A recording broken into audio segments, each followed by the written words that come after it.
अस्सलाम वालेकुम। मैं अस्कर इशूज़ और बासित मोबाइल ज़ोन की जानिब से आपकी खिदमत में हाजिर हूँ। जैसा कि पिछली दफ़ा मैंने आप लोगों को मौसम के हवाले से बताया था, तो अब मैंने मज़ीद जो मौसम के बारे में कोई ज़रूरी बात आपके साथ शेयर करनी है। लेकिन मैं जो भी आपके साथ कोई बात कर लेता हूँ उसमें एक अहम पॉइंट होते हैं, सिर्फ एक या दो होंगे। जिस तरह पिछले बार मैंने बताया था कि खासकर असर के टाइम पे आप लोगों ने अपने आप को गर्म रखना है।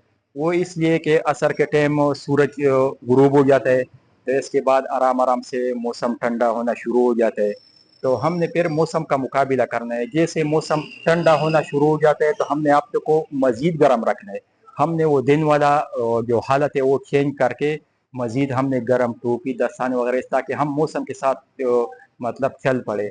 अगर असर के बाद हमारा जिस्म मजीद ठंडा होना शुरू हो जाए तो नज़ला ज़ुकाम बुखार और जो सीने के प्रॉब्लम वो हमें बहुत ज़्यादा होते हैं। इस वीडियो में मैं आपको एक ज़रूरी एक बीमारी के बारे में बताऊंगा। वो बीमारी नहीं है लेकिन बेख्तियाती की वजह से हो सकता है। तो अभी हम मौसम के साथ हमारी मौसम पजीरी हो गई है, हम मौसम के साथ चलना हमारा शुरू हो गए। तो अभी इतना मसला नहीं है माशाल्लाह। अभी हम मौसम के साथ साथ जो सर्दी है वो हम बर्दाश्त कर सकते हैं। तो इस मौसम में खासकर स्कर्दू से ऊपर स्कर्दू गिलगित नारान का गानो या जो चतराल हो गया, तो इसमें ज़्यादातर मैं आपको एक चीज़ बताऊंगा कि ये हाथ और पाँव के जो उंगली ये सुन्न हो जाते हैं, ये सूज जाते हैं, लाल हो जाते हैं।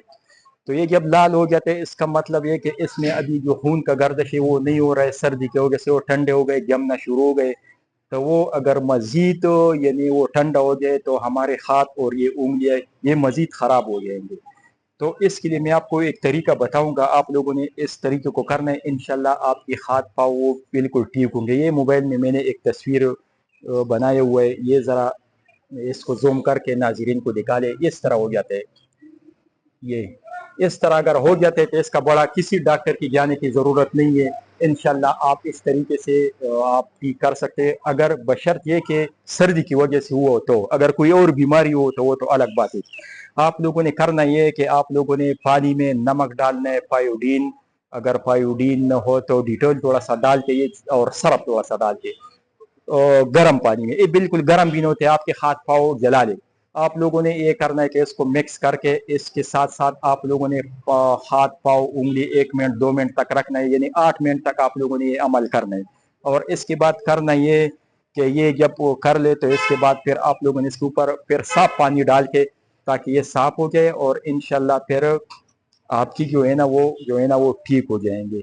फिर इसको गर्म जुराबे या कोई तुलिया से साफ करके जुराबे पहन के इसके ऊपर डालें, और फिर इसके बाद आपके हाथ जो पाँव है वो नॉर्मल हालत में आ जाएंगे। ये सरफ और डिटॉल मैंने इसलिए बताया कि सरफ के साथ अगर आपका हाथ पाँव में कोई मेल वगैरह गंदगी वो साफ हो जाएगा, और डिटॉल के साथ आपको जो है ना वो जरासीम कोई जख्म वो खराब नहीं होगा। तो वैसे अगर ये न हो तो सिर्फ आप नमक भी डाल सकते हो। तो इंशाल्लाह आप ये अमल करके बिल्कुल आपके हाथ पाँव ठीक हो जाएंगे। ये नहीं करोगे तो आपके हाथ मजीद ख़राब होंगे। तो इसके बाद मेरा जो है ना वो पैगाम ख़त्म हो गया। अस्सलाम वालेकुम, शुक्रिया।